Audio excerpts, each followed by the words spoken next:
we go.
Just a quick informal welcome here. We're going to wait another few minutes. I think we have about 100 or so joining us today, so we'll let the collective herd continue stampeding in here and get started about 12:01, 12:02 Eastern. So welcome, welcome. I guess it would be helpful, as it always is with these webinars, just to make sure that you can hear me and see your screen. So if you don't mind, maybe if you can raise your hand, or I think that might be good. There we Excellent. go. Great. Always good. That is always the most stressful time of the webinars. Many of you are becoming Zoom experts. Actually having a weird conversation with another team member, and they said that there was a Zoom specialist that came on, and they said like what color shirt to wear. And I think Brian, you probably saw me do this before we started. I think you're supposed to have your hand, like be able to do a fist and be at the top of your screen and all that kind of stuff. And we started laughing, saying, we didn't even know what a Zoom specialist was 10 months ago. So we're all becoming experts in this space. So, but hearing us and seeing the screen, Zoom specialist or not, is pretty important. So thank you for that.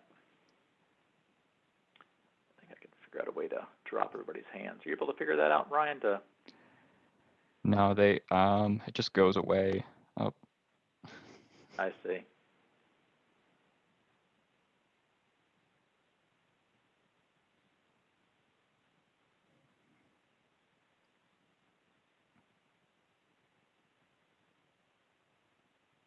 Give us about one more minute.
Well, I think we're going to go ahead and get started here. I've got 12:01 Eastern exactly, and I want to make sure we've got some time to go through our very timely chart today. I always sort of joke to say, if one time I'm going to open up a hedge fund, and the hedge fund is whatever I'm getting ready to speak on usually plummets in value right before we actually do the speech. So I think I did that for the National CGP conference where I spoke on crypto, and of course that was the year it completely tanked, and the time that I had actually made the proposal to speak, and then the time that I actually spoke. But in this case, it's actually been a little bit different. It's been sort of spiking here in the last month.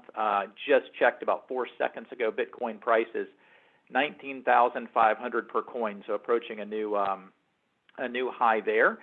And we are getting constant calls right now on the topic. I think Ryan literally today will do a $400,000 transaction we're doing a test one right now, or he may have already done the test, and now he's getting ready to send the rest of it. So getting a lot in this space, and I'm sure you are as well. So what we're going to do, this is being recorded. We do not provide the slides after. Had some nefarious groups, let's just say, repurpose our slides for their convenience and purpose, which is a bit annoying. However, all of this is free, and then we are going to save either the Tuesday webinar recording or this one, whatever's better. I'm sure this one will be better. And then we'll post that on the Charitable Solutions LLC website under Resources Webinars. So we have, I think, 6 or 7 on there. Again, all free. You can watch it 57 times if you're so inclined. And we'll also then be providing question and answers from the Tuesday session and for this session. So if you don't mind, if you can use ideally the Q&A down below on your Zoom.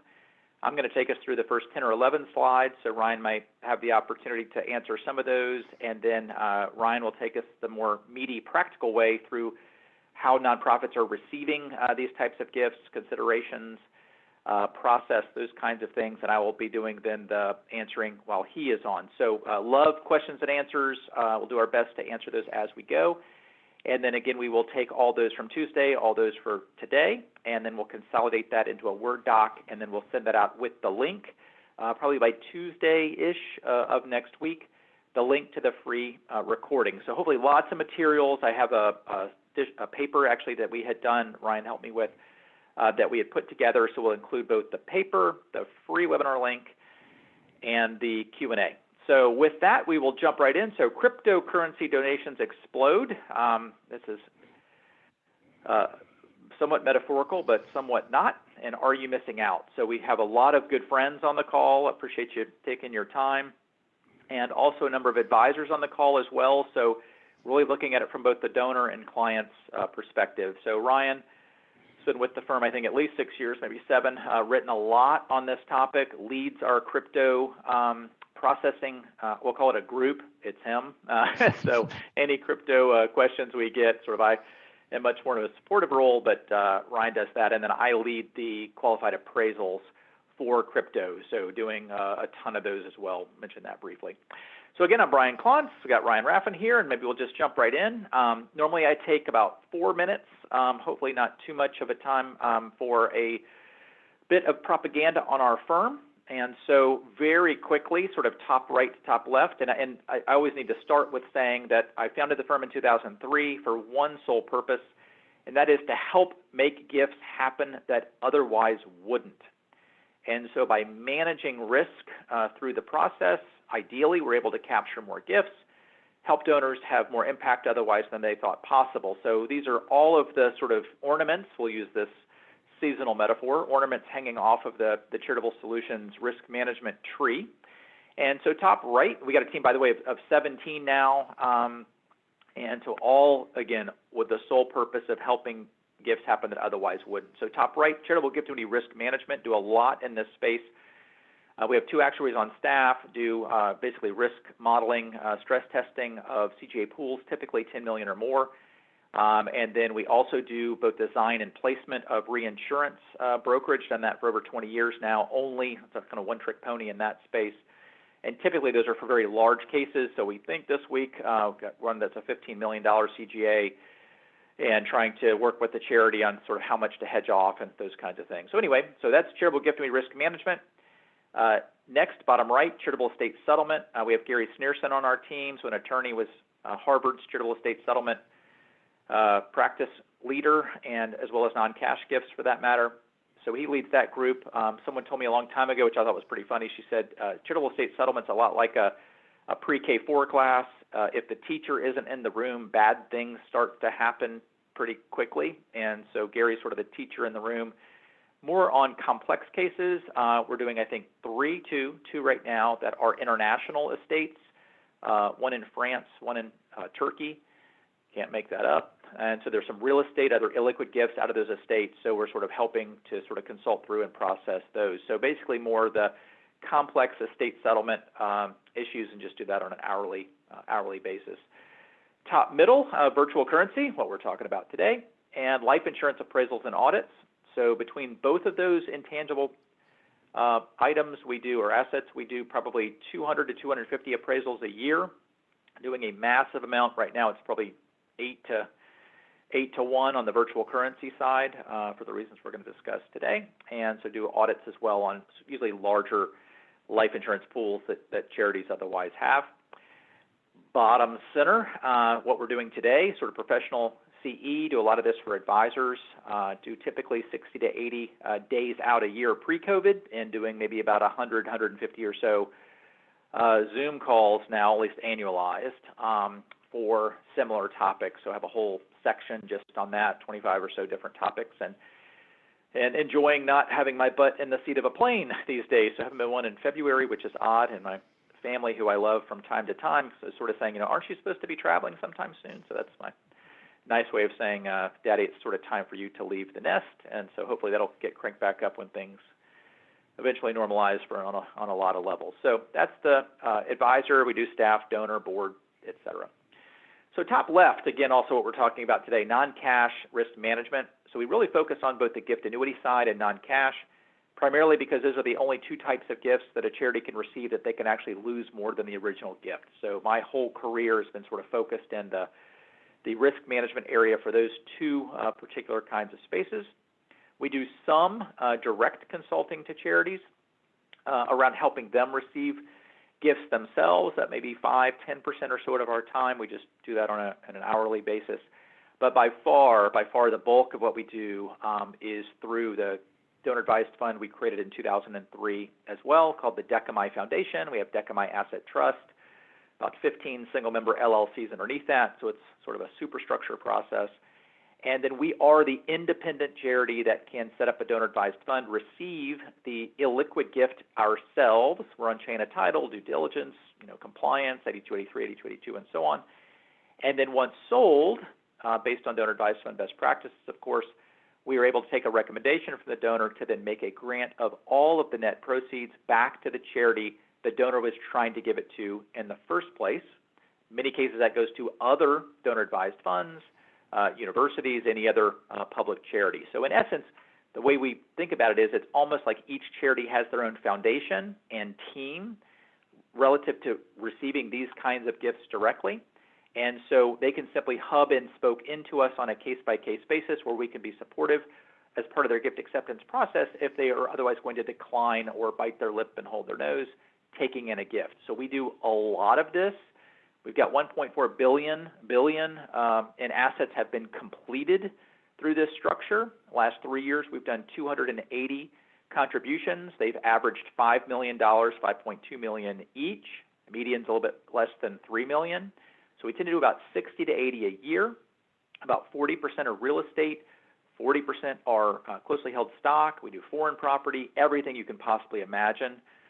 We do. So we've taken an interest in the Minnesota Vikings when they sold, every kind of art, but every kind of real estate you can think about. So, and what Ryan is working on literally right now is this $400,000 Bitcoin contribution. So doing crypto through our wallet through that entity as well. So that's the Decamai Foundation.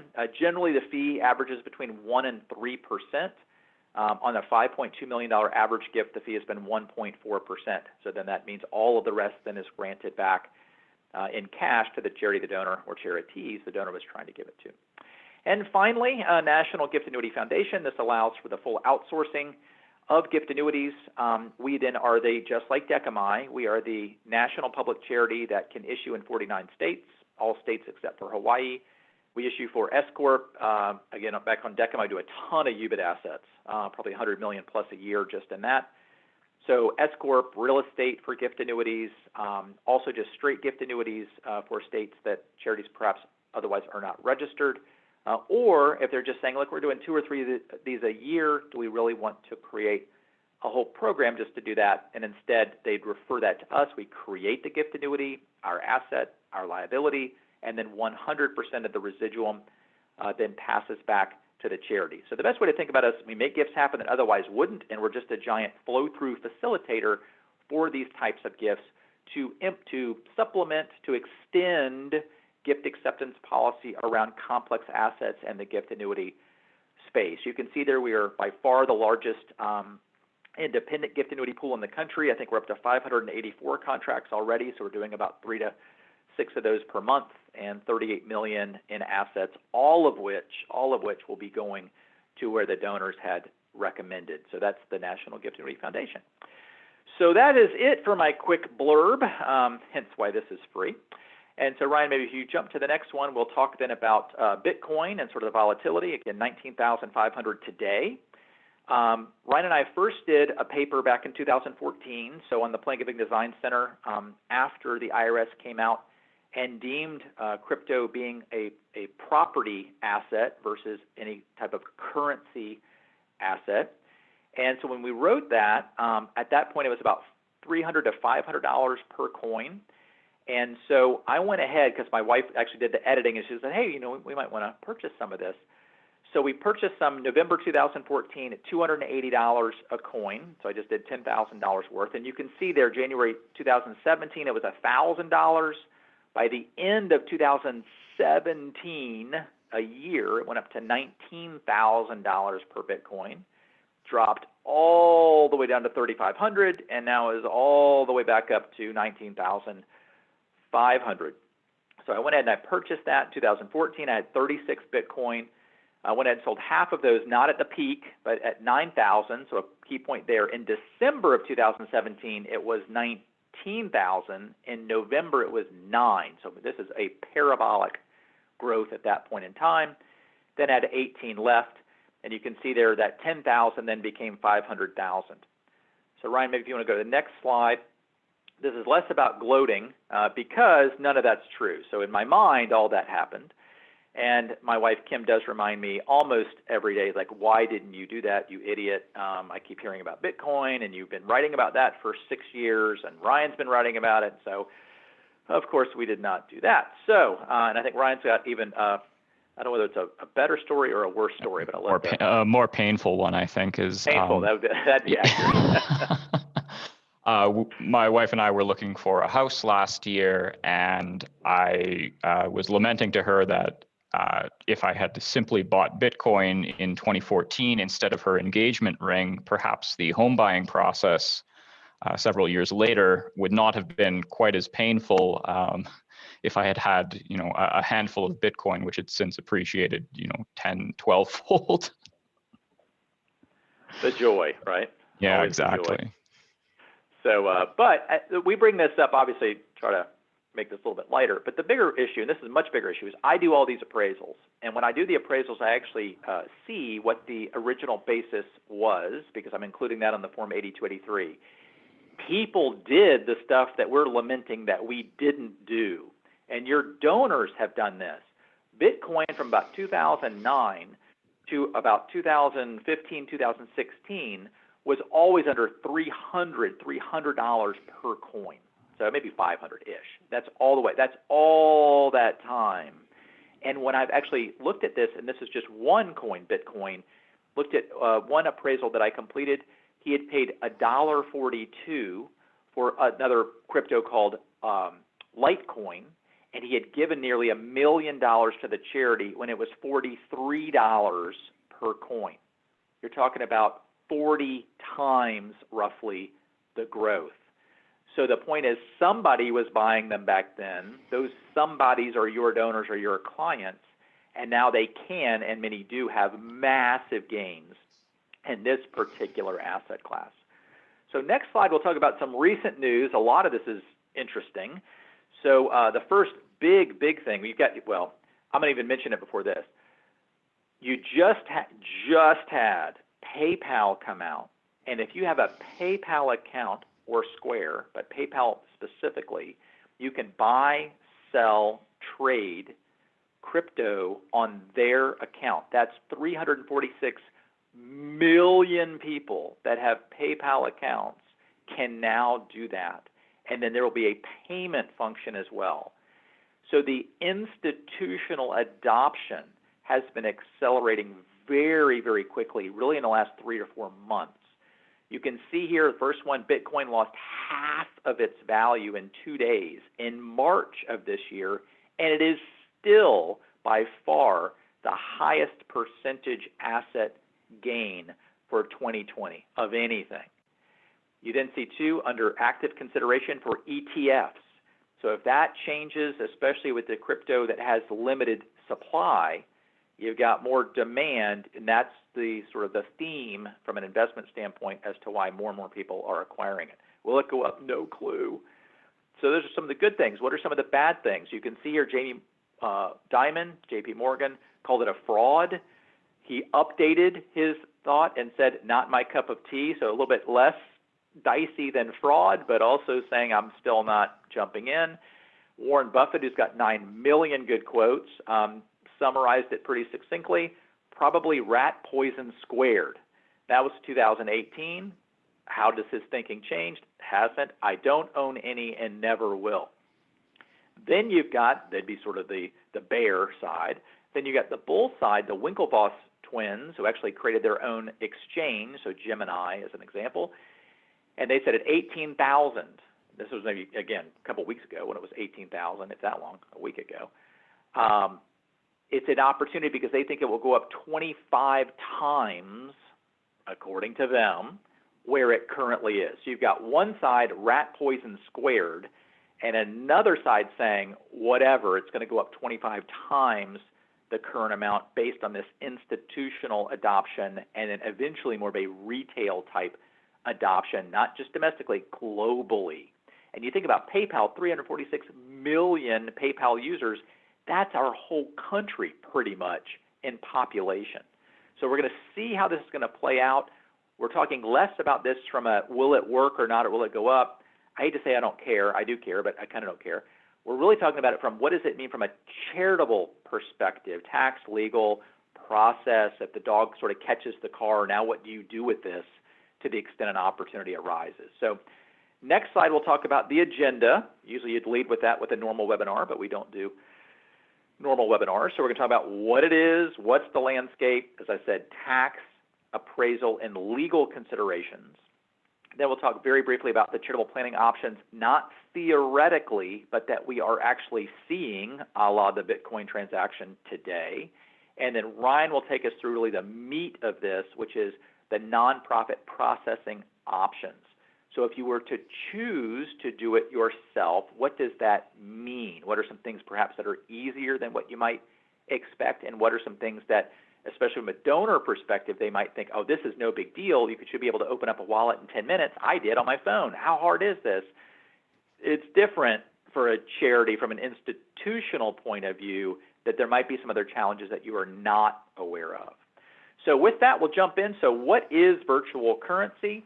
So this is fairly basic. Many of you may already know this, but to sort of level set all of us going through, it is a store of value. So if you're able to take, in essence, fiat currency, so US dollars or Chinese yuan or whatever it happens to be, and convert those into a digital token, it can store that value.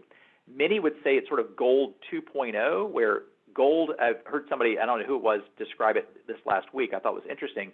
They said gold is kind of like the hardware. You've got to store it somewhere. You got to move it around, where this is more of the software. It's easily transferable. Obviously, there's no place you have to store it per se. So virtually you do, or perhaps with cold storage on a hard drive, something like that. But you sort of get the point. So it's a store of value. Media of exchange, I think it's been very much a failure, where people would say you'd be able to use it like dollars. You'd be able to use it like euro.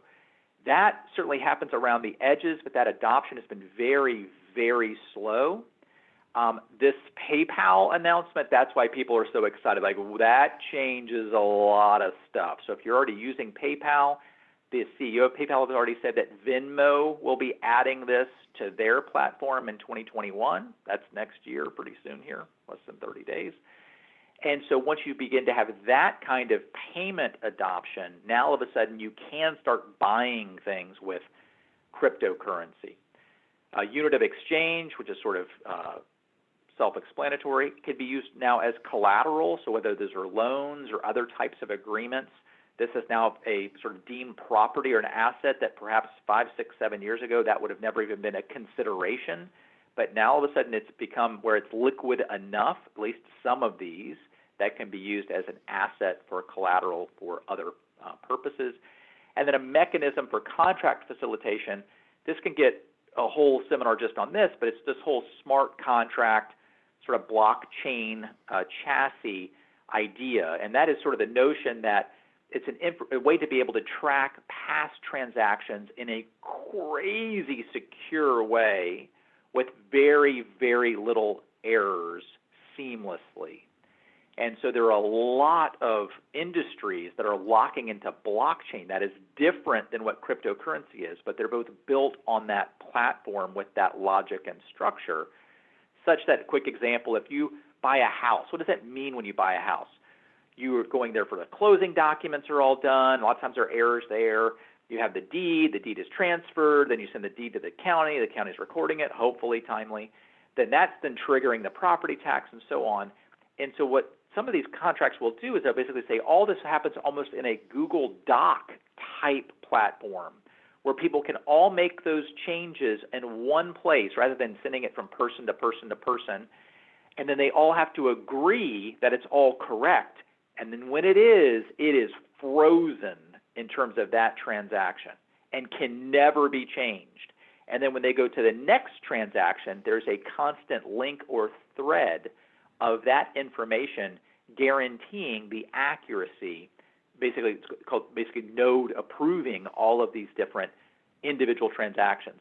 And you can think about the inefficiency in that space. Medical records, many are looking at how can we take all of these medical records from all these disparate places and put it in one centralized place. Now, there are all kinds of challenges to this, but this is just important that to understand sort of this blockchain smart contract idea is accelerating for a lot of industries beyond just crypto. Characteristics, anonymous, generally more semi-anonymous. I think some think it's more perhaps anonymous than it really is, near frictionless. So think about if you're going to buy something in Kenya today, you might even think that's not even an option. I don't even know how it goes through that. I guess you could use maybe a credit card or maybe PayPal or some other source, where this could be, where there are actually a lot of places in Africa, a very surprising number of people have access to crypto. In many cases, believe it or not, it's an automatic app that's embedded on their cell phones. If you have a cell phone with their AT&T or whomever it is, it's automatically on there because it's an easier way for them to be able to transact business, especially cross-border. And for many of these, we talk about store of value.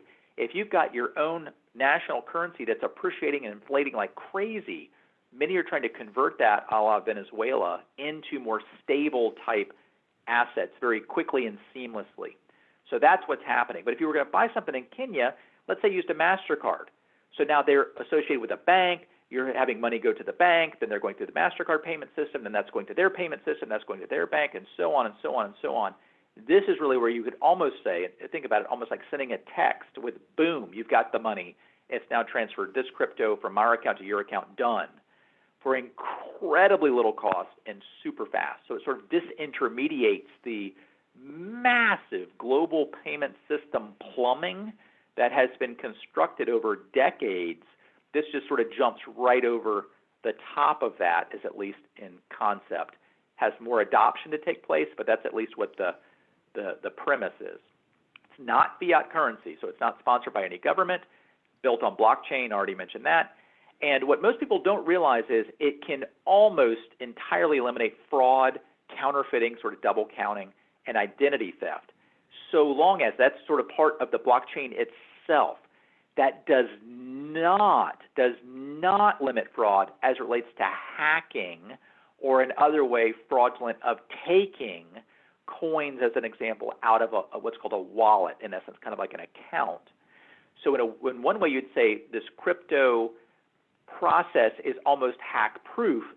The process or the coin itself very much is, but where those coins are stored is a very different thing. So you want to be kind of careful about how secure the information is within, for example, the blockchain, crazy secure, but as it relates to the tokens or the coins that are owned by a wallet, perhaps in many cases are much more insecure, especially what's known as a hot wallet, which is more of an online virtual account. So next slide. So that's what it is generally, and again, you can go on YouTube and learn all kinds of stuff. So we're going to do a quiz. So Ryan's got a little pop-up. We'll see how many people are attending. I will say Tuesday was like 75% of people answered this, which I would have, Eastern time, this is lunchtime, I would have walked away a long time ago. But we'll see if we can beat the, what was it, 68% or 70%. So he's going to launch a poll right now. Brian, we're not going to because the poll apparently didn't carry over from last week, so I guess everyone's off the hook. Okay, well, you would have done 74% for this group. We'll do that for the purpose of the according to Thursday group better than the Tuesday group. So what the poll was is to really expand up what the total cryptocurrency value is. So maybe in your head, I guess, maybe for 5 seconds, think about, well, I wonder what the total current asset market value is for all cryptocurrency. Then we're going to talk about how many crypto tokens there are, which I bet you'll be very surprised by, and then how many exchanges there are to be able to trade these currencies. So we'll do like the do the Jeopardy thing.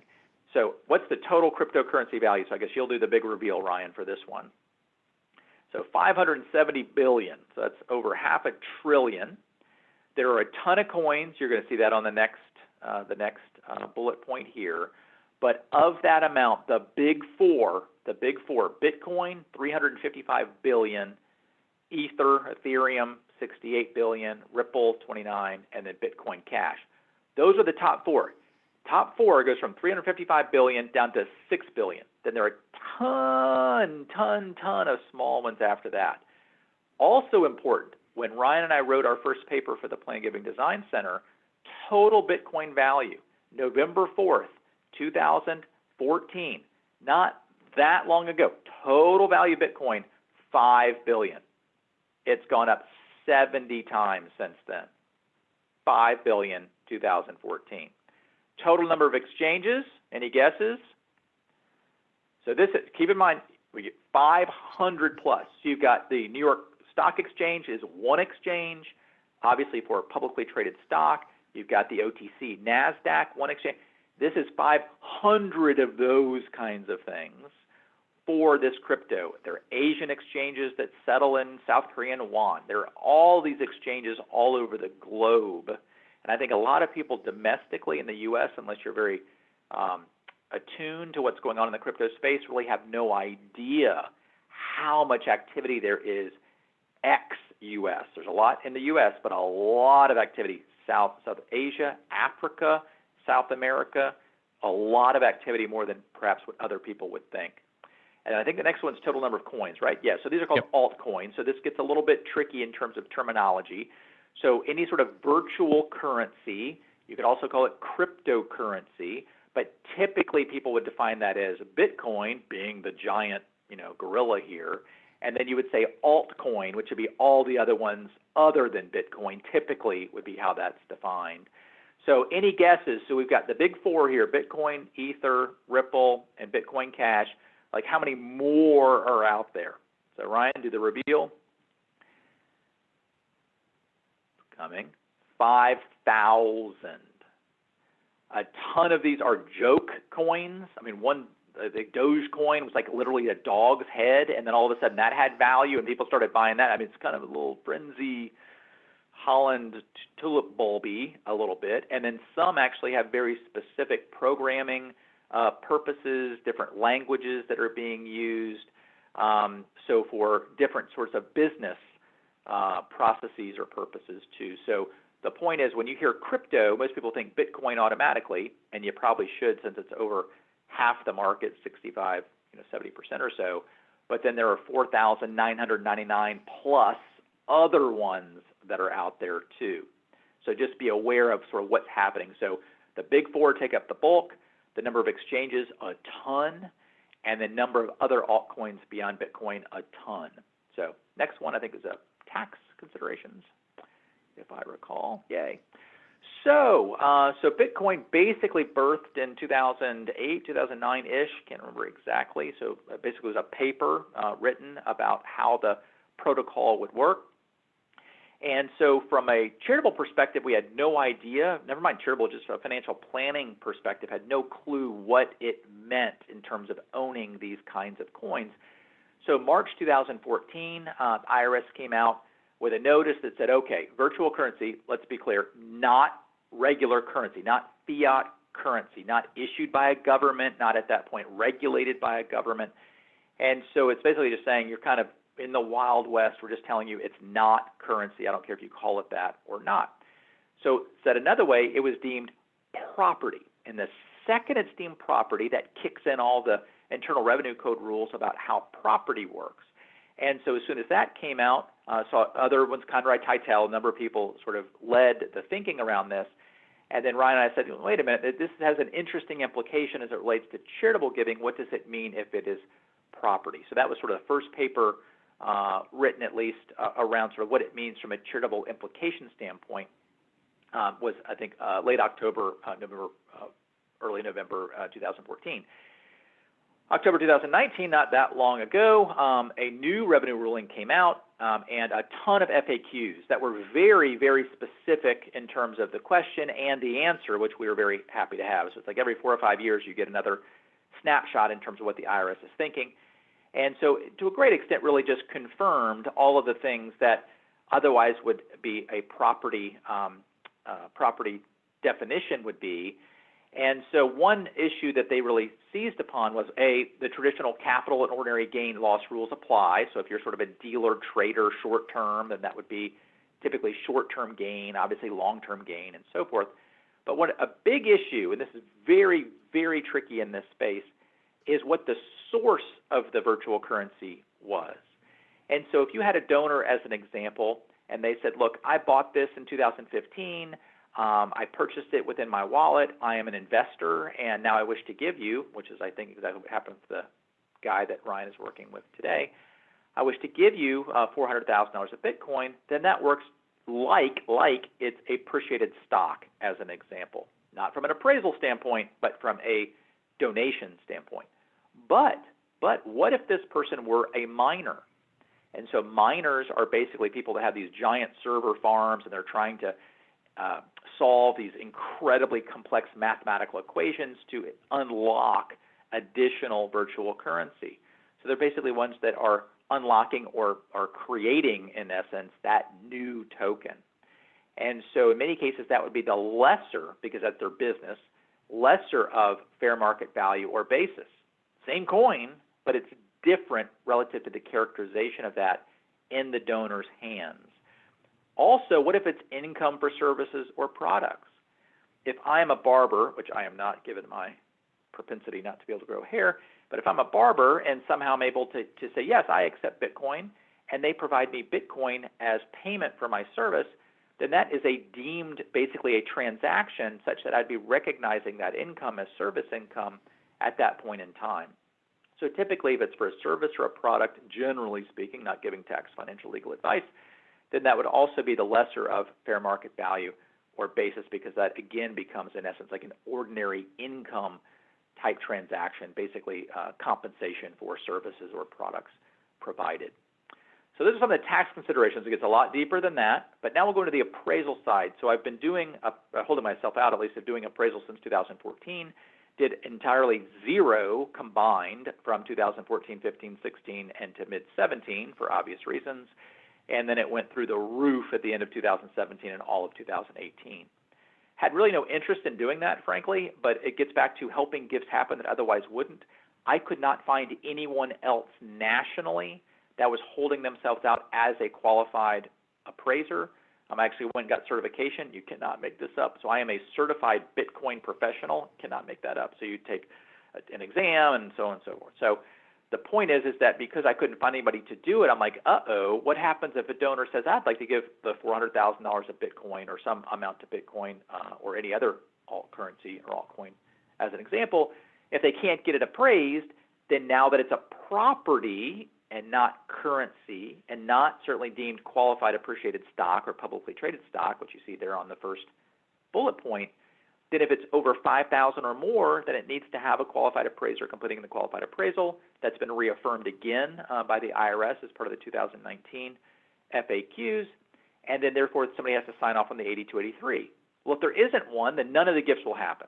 So that kind of freaked me out. So Ryan worked with me very closely, sort of built the process of being able to do that. So finding those qualified appraisers is important. There are a few out there, maybe 2 or 3 that we've been able to find since then, but not a lot. So appraisal methodology, so many people say, well, how complicated is this? I can go right now onto any one of those exchanges and see exactly what Bitcoin is trading for. You can, but which exchange? There are over 500 exchanges. It's a continuous, which I don't think I mentioned on the previous slide, it's a continuous trade. So there is no open and close of a market. It's 24-hour a day. This is all virtual. Whose 24-hour day? So the way that we do it as an example, if I'm doing an Ethereum appraisal tomorrow probably, and so the charity is in Boston, he is in California. He made the gift about a week ago, and so what I do is I'd say if the donor is in California, that's Pacific time, so I fit the 24-hour day to Pacific time zone. Then I look at the top 3 exchanges by volume that settle in USD and US dollars for that day. Then I take the approach as if it were publicly traded stock, and I take the low and the high for that specific day, take the average. Then I take the average of the one exchange, the second exchange, and the third exchange, and then I take an average, mushing it, of the averages, and that's how I come up with and sign off on, and 8283 and so on, the fair market value. So it's a little trickier than most people think. You could game it quite easily. I could say, I'm going to pick an exchange in South Korea. Super low volume, does not settle in USD. In many cases, it could be a 5, 10, 15% premium on value over other more liquid exchanges. So you could easily game trying to get a higher value than what otherwise would be reality. So it's more of a difficult process than what most people otherwise think. All you need to know is this: there are appraisers out there, and anybody giving you or any other public charity or any of your clients $5,000 or more needs to have a qualified appraiser to substantiate the deduction, because it is clearly under the Pension Protection Act not a cash or a qualified appreciated stock gift. Next one is legal considerations. So this won't be very long. We're not entirely sure where all of this fits. You've got domestic regulatory issues. So Congress has been exorcised around this whole space. Is this a controllable thing? Is it not controllable? Is there fraud? What are the consumer protections? That's domestic. Then you have all of that happening with a lot of other, both continents basically, struggling with the same thing. So in many cases, you also have some real disparity between any federal, to the extent that there is any, through SEC. For example, if an ETF is going to be allowable around cryptocurrency as the underlying asset, then clearly the SEC is involved with those kinds of decisions. You have some federal regulatory bodies, but then you have different states sort of handling it in a different way too. So as more and more activity and more routines, in essence, are built on blockchain, this PayPal thing is going to accelerate that in a big way, as I mentioned, then the regulators are going to have to figure out some way of dealing with it in a palatable sort of way. The issue is, it's interesting, in many ways more regulation creates more adoption, because then it's more sort of institutionally, or at least from a governmental standpoint, I'm not saying it's blessed, but it's certainly within a general safe harbor, where before, certainly before 3-4 years ago, it was very much, this is buy at your own risk, you can do whatever you want, you people are nuts. And many of the people, I would say this with love, I know this is being recorded, you kind of have 3 different groups. You have sort of one group that is, I'm just an institutional investor trader, and this is just simply an asset class, so I'm going to be an investor in that space. Another group might be what I'd call like the off-the-grid, I don't want any government intrusion in my life. We think, everything is being controlled, which a lot of it is, especially on the monetary supply. We think things are going to hyperinflate at some point. Again, I'm just sort of giving you general that sort of bucket group. And, if I have no correspondence with any government at any point in my entire life, I would be happy as could be. So there's sort of the off-the-grid sort of people that sort of lock into this. I would say within that group, globally, there are people who are saying, look, my government may be seizing assets, or the inflation is so high I need to find a store of value, or I need to take the assets that we have and I need to flee the country, and I can't take a wagon of gold or even some gold coins, but perhaps we could convert this in some way to crypto, get over the border, and then sort of get it back at that point. So I would sort of lump that second group into sort of get me out of the government oversight or control or manipulation in some ways. And the third one is, I think, is smaller than what most people think, but maybe bigger than what we all know, sort of a weird way of saying that, would be sort of the complete nefarious, taking over server systems and saying, you're going to pay me in Bitcoin because I'm taking your whole IT group hostage, as an example. So there's still some very nefarious stuff sort of going on in this space, to be clear. So greater regulation, good. Greater regulation, sort of not so good. So next slide is around the charitable options, I believe. Let's see. Yes. I can remember some things from Tuesday, Ryan. You never know. So what we're seeing in this space are really three things primarily. So one, donor-advised funds. So very, very important to understand this point. I do a ton of these appraisals. And by doing the appraisals, I see the charities that are receiving these kinds of gifts.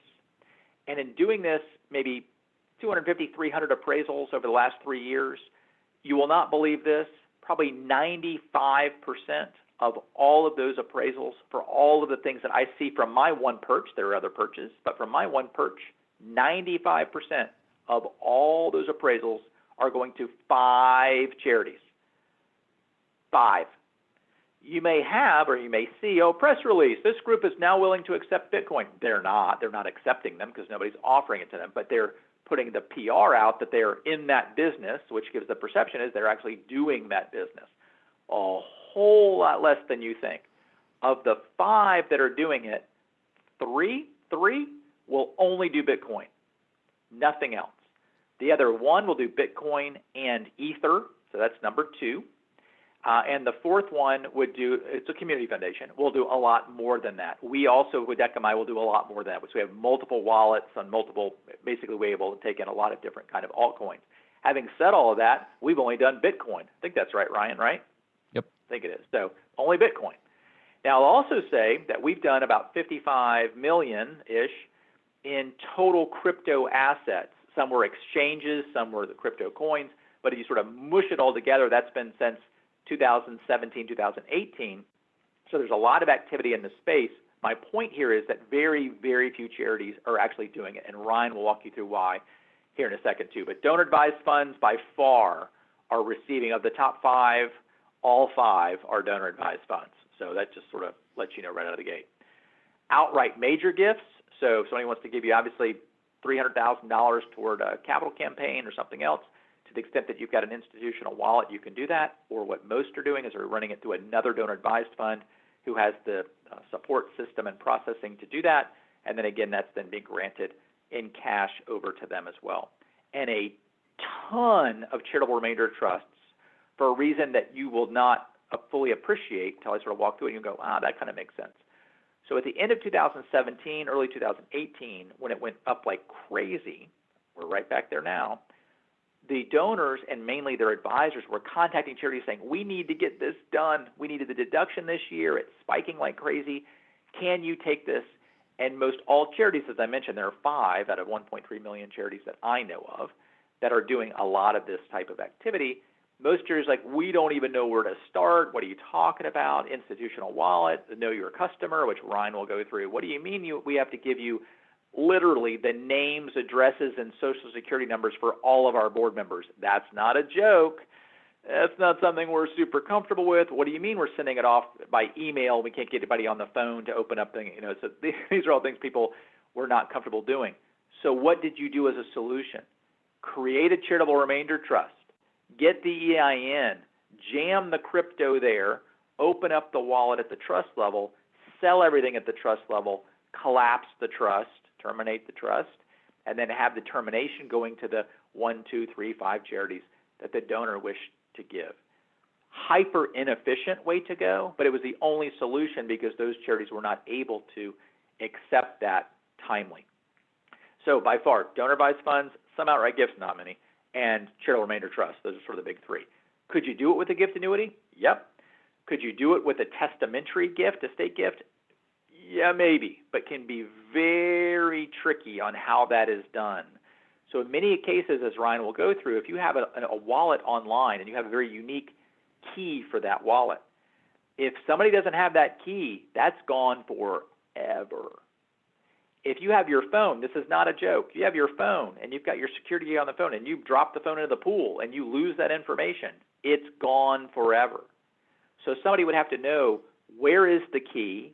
Is it on, maybe not on a phone, but maybe on a flash or a, some kind of disk, or even written down for that matter, in a safe deposit box or something else that you would know to go there, get that, and then give that to the charity.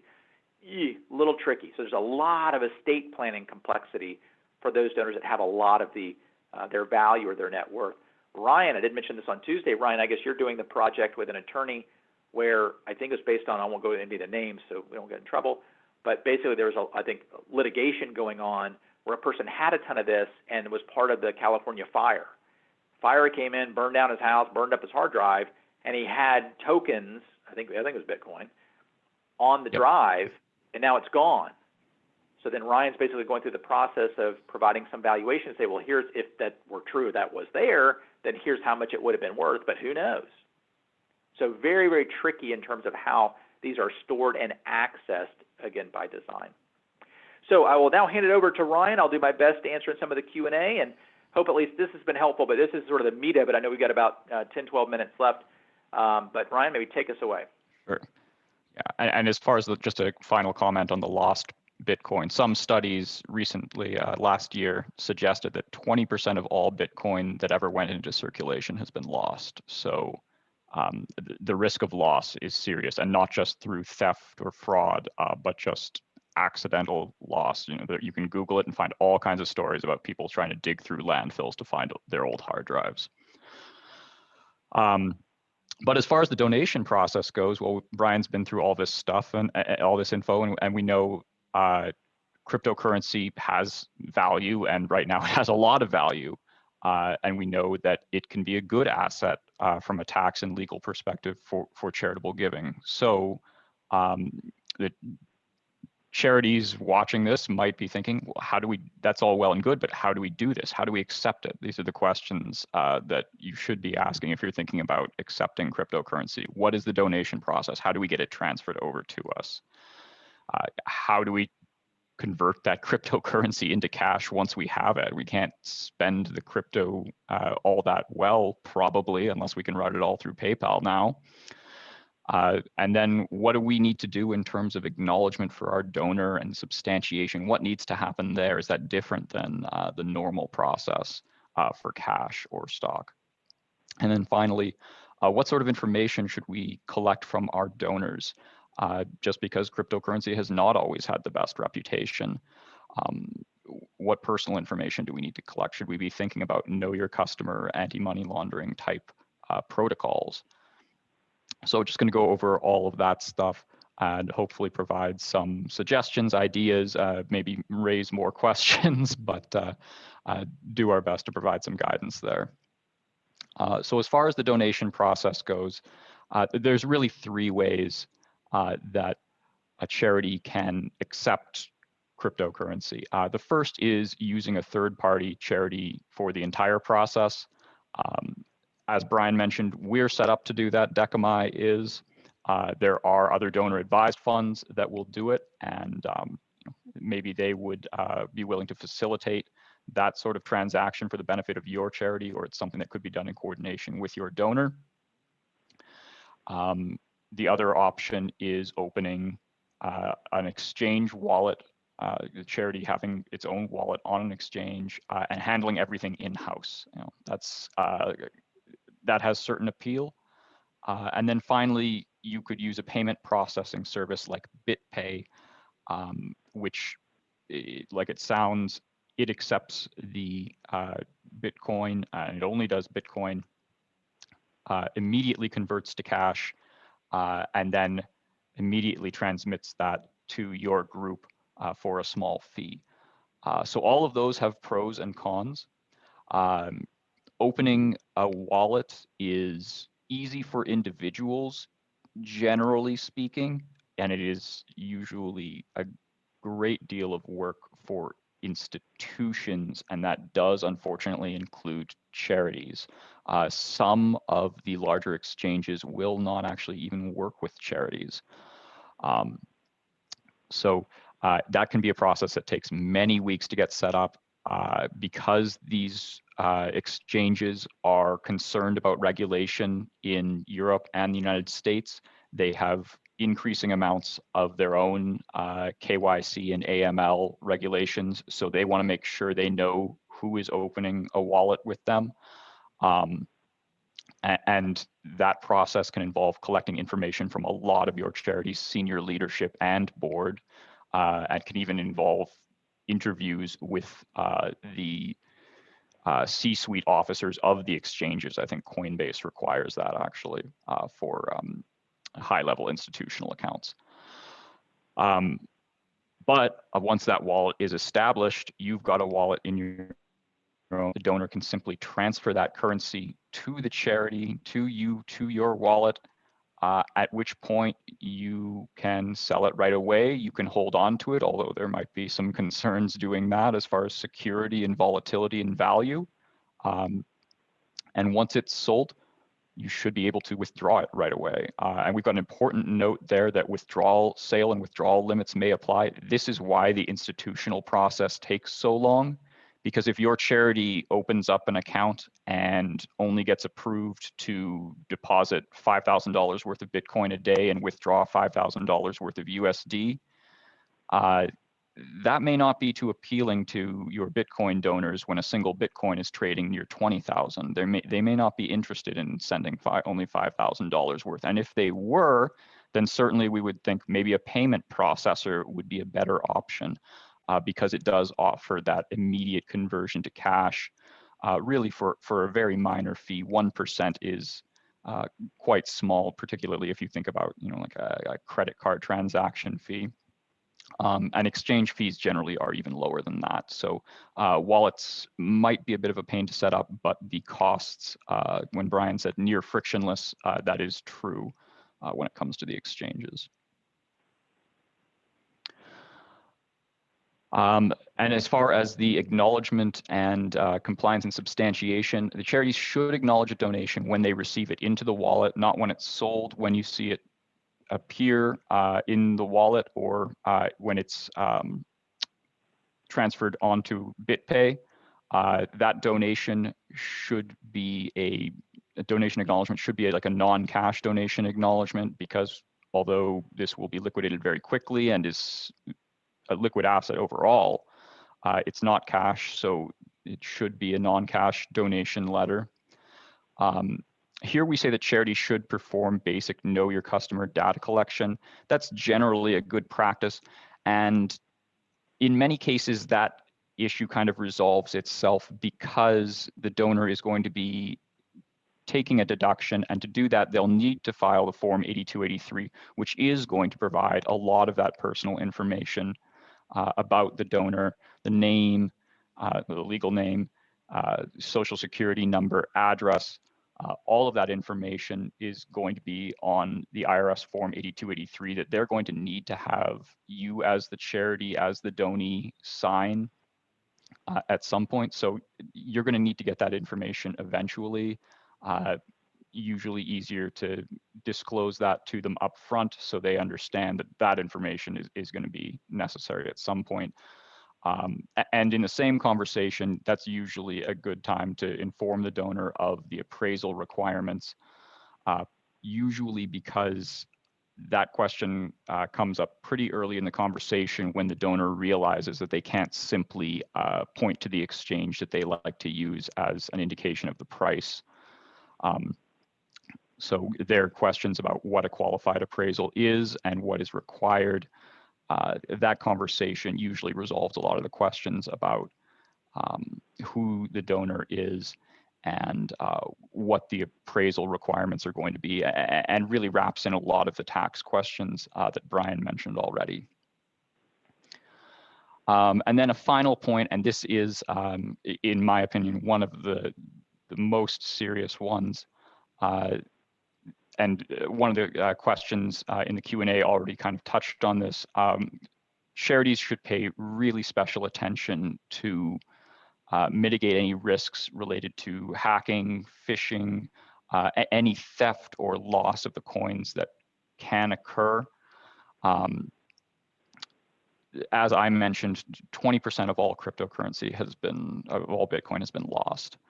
I don't think anyone would want to be in the position of talking to a donor and explaining that their donated Bitcoins, or really any asset for that matter, was stolen or otherwise lost.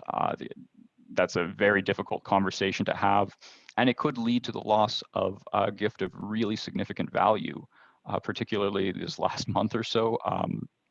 With Bitcoin trading near 20,000, these donors are making big gifts. And that's why it's important to have strong procedures in place. Think about who has control, who can access the wallet, who can access the account, who can change the payment information, what sort of process is in place to make sure that the cryptocurrency that your charity holds wouldn't be lost because someone dropped their phone in the pool and the wallet was tied to the phone. That's a foolish way to lose access to it. And I say that as someone who has been through the process of setting this stuff up and has worried about these sorts of things. So it's something that you really need to be sensitive to, because although, as Brian said, and this was one of the questions on Tuesday's webinars, how can it be super secure and fraud proof, but also have this risk of loss? Well, the transactions themselves are. You can't have check kiting with cryptocurrency transactions. That sort of check fraud, classic bank fraud, is impossible because of the blockchain. But all of the risk then becomes on who can access our coins and where can they send it. The sending is very secure. It's the access, and that really is where the risk lies. So for your charities, that's a conversation that is really important, and just something I like to emphasize because it's the sort of thing that we hear horror stories about. I think Brian has one that he knows better than I do. I don't know if you want to share that, Brian, or if we should.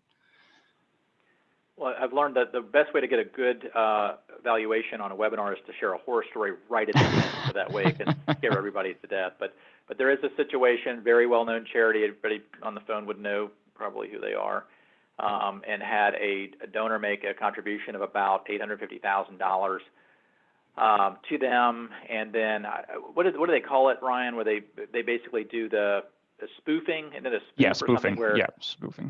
So it's a phishing/spoofing, all the things that we all unfortunately are learning now. So evidently they had hacked into her phone, her being the donor, got somebody, I guess, it was like a voice specialist to mimic her voice, and then spoofed it. So when they called the charity back a couple hours after she made the transfer, it sounded just like her. The phone number came up as if it were her. They had been talking to her often to be able to get it over, and basically this fake person said, "I'm so sorry, I sent too much from the wrong account. You see where I'm going here. Please, we need to get this back immediately or bad things will happen. And here is the new address to send back that transfer." So I think they sent back like $780,000 back to her. About 3 or 4 days later, the donor calls back and said, "Hey, why does my acknowledgement say this smaller number?" Like, well, what do you mean? You asked for it back, and you know the rest of that story. I literally think the FBI is involved. So this is a different level. Now, to Ryan's point, does that mean that the actual blockchain was hacked? No. Does that mean something happened with the actual coin itself? No. That means they surreptitiously and maliciously stole it. And so there are ways to be able to gain access directly or indirectly, or lose access directly or indirectly, which is sort of Ryan's point. So with that, I think we're at 1:01 Eastern time. I think this will be, Ryan, job well done. I think this will be the keeper for the Tuesday versus Thursday one. But I hope more than anything else, this is helpful. Hot topic now. It's a super hot topic in 2017. Some of the estimates are about $200 to $300 million in crypto have been donated sort of to date. I've been involved with at least $40 to $50 million worth on the appraisal side, and another $50 million or so on the direct receipt side and exchanges as well. So the point is, your donors own these, advisors, your clients own these types of assets, and we hope this has been helpful, at least being able to unlock some of the knowledge around what's happening from a landscape perspective, but then what some of the issues are from a processing standpoint as well. So thank you all very much for your time. We will continue to look at the Q&A. We'll be able to package all this back, and again, very quickly, we'll not send the slides out, but probably by Tuesday of next week, we'll send out a link free for this whole webinar recording. We'll send out the white paper, and then we'll send out the FAQs consolidating from Tuesday and Thursday. So again, thank you so much, everybody. Stay safe. Have a great rest of your year. And if you get a Bitcoin call, don't freak out. So there are places to call and information to get. So thanks so much. Good luck. Thank you all.